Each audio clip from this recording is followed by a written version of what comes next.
Un syndicat de rivière, c'est quoi? Ça sert à quoi? Qu'il se nomme syndicat de rivière, syndicat de bassin versant ou syndicat d'aménagement du cours d'eau, le principe est le même. Il s'agit de travailler collectivement à la gestion d'un cours d'eau en pensant et en agissant sur l'ensemble de son bassin versant. Le bassin versant, cet espace drainé par le cours d'eau, une notion essentielle qui guide la composition des syndicats de rivière. Car si l'on peut s'entendre avec n'importe quel voisin pour gérer la mobilité, par exemple, ou l'habitat social, et tant d'autres compétences que les communes ont l'habitude de mutualiser, il n'en va pas de même pour une rivière, qu'il s'agisse de biodiversité ou de risque d'inondation. Si Paul pollue en amont, Yacine ne peut plus pêcher en aval. Si Céline prélève des matériaux en aval, le pont de Ghislaine, en amont, se déchaussera bientôt. Si Pierre sait qu'une crue s'approche en amont, il peut prévenir Estelle, pour qu'elle mette sa population en sécurité. Si Brice souhaite se protéger contre les inondations, il ne canalisera pas son cours d'eau, ce qui transférerait le problème sur Célia en aval, mais pourra proposer à tous de retenir au mieux les eaux sur leur sol. Et les exemples se multiplient montrant l'intérêt de réfléchir à l'échelle du bassin versant. C'est ce que le syndicat de rivière se propose de faire dans un esprit de service public et pour l'intérêt général. Doté d'une équipe technique et de moyens mutualisés, dirigé par un conseil syndical composé d'élus, il planifie et met en œuvre la gestion du cours d'eau afin d'améliorer la qualité du milieu aquatique, de préserver les ressources en eau et de réduire le risque d'inondation. Dans le détail, le syndicat a du pain sur la planche. Son rôle est d'abord d'anticiper les défis futurs, l'imperméabilisation des sols, les pollutions, le changement climatique, la présence d'enjeux en zone inondable, et de sensibiliser citoyens et élus afin que le problème soit pris à bras-le-corps. Il identifie les différents moyens de relever ces défis et organise la concertation entre tous les acteurs.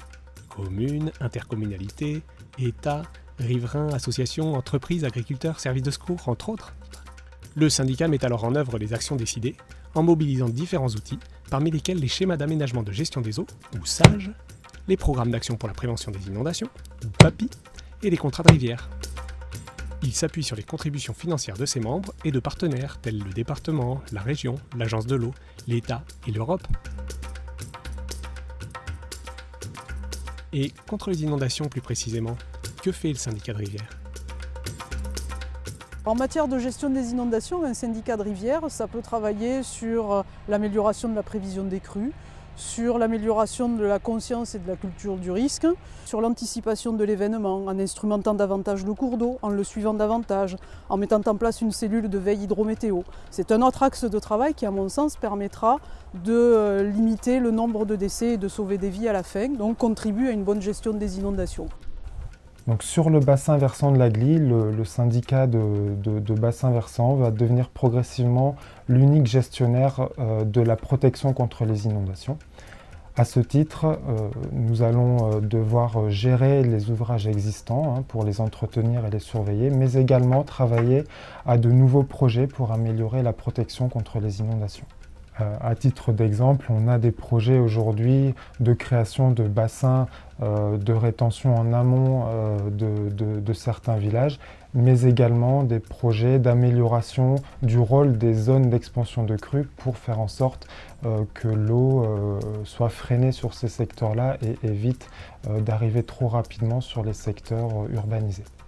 L'aménagement que vous voyez derrière moi a permis de réduire la vulnérabilité aux inondations des riverains, mais également de redonner aux habitants un accès aux berges dans leur déplacement quotidien.